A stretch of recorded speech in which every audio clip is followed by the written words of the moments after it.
ಪುತ್ತೂರು ತಾಲೂಕಿನ ಉಪ್ಪಿನಂಗಡಿಯಲ್ಲಿ ರಸ್ತೆ ಬದಿಯ ಚರಂಡಿಯ ಮೋರಿಗೆ ಡಿಕ್ಕಿಯಾದ ಕಾರೊಂದು ಬೆಂಕಿ ಹೊತ್ತಿಕೊಂಡು ಉರಿದ ಘಟನೆಯು ರಾಷ್ಟ್ರೀಯ ಹೆದ್ದಾರಿ 75ರ ನೀರಕಟ್ಟೆ ಬಳಿಯ ಕಾಂಚನ ಕ್ರಾಸ್ ಬಳಿ ನಡೆದಿದ್ದು, ಕಾರಿನಲ್ಲಿದ್ದವರು ಸಣ್ಣಪುಟ್ಟ ಗಾಯಗಳೊಂದಿಗೆ ಅಪಾಯದಿಂದ ಪಾರಾಗಿದ್ದಾರೆ.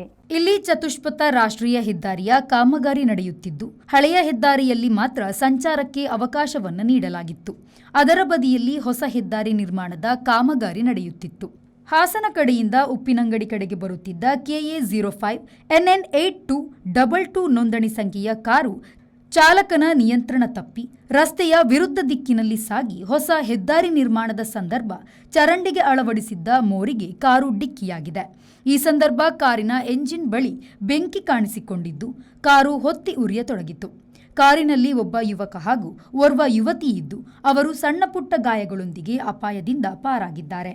ಕೊನೆಗೆ ಪುತ್ತೂರಿನಲ್ಲಿ ಅಗ್ನಿಶಾಮಕ ವಾಹನ ಬಂದು ಬೆಂಕಿಯನ್ನು ನಂದಿಸಿತ್ತಾದರೂ ಅಷ್ಟರಲ್ಲಾಗಲೇ ಕಾರು ಸಂಪೂರ್ಣ ಉರಿದು ಹೋಗಿದ್ದು, ಇದರ ಮೆಟಲ್ ಬಾಡಿ ಮತ್ತು ಕಬ್ಬಿಣದ ವಸ್ತುಗಳಷ್ಟೇ ಉಳಿದಿತ್ತು. ಕಾರಿನಲ್ಲಿದ್ದವರ ವಿವರ ಬೆಳಕಿಗೆ ಬಂದಿಲ್ಲ. ಈವರೆಗೆ ಈ ಬಗ್ಗೆ ಯಾವುದೇ ಪ್ರಕರಣ ದಾಖಲಾಗಿಲ್ಲ.